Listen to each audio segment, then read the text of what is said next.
Hello বন্ধুরা, আপনারা কেমন আছেন? আজকে যে ভিডিওটি নিয়েছি দেখুন, অ্যাডেনিয়াম গাছ কিভাবে কাটিং করতে হয় সেই প্রসেসই আপনাদের সবাইকে দেখাবো। আজকে আমি অ্যাডেনিয়াম গাছটিকে তুলেছি মাটি থেকে।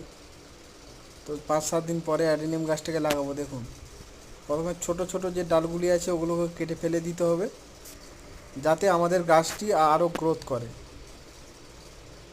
দেখুন কি সুন্দর লাগছে, দেখুন গাছটা। এটাকে একটা মাল্টি গ্রাফটিং করব। যদি আপনাদের অ্যাডেনিয়ামের কোনো চারা লেগে থাকে তো কমেন্ট বক্সে জানাবেন, আমি কুরিয়ার করি।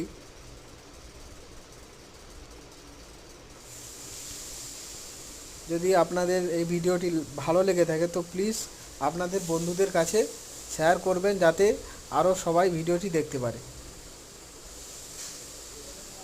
একটু দেরি হবে, যে ভিডিওটি একটু বড় হয়ে যাচ্ছে, একটু দেরি হবে। গাছটি কাটতে একটু টাইম দিয়ে কাটতে হয়। তারপরে কাটিংয়ের পরে গাছটিতে ছোট ছোট যে দাগগুলো হয়ে যাবে তাতে সার্ফ লাগিয়ে দিতে হবে, যাতে গোড়াটি না পচে যায়।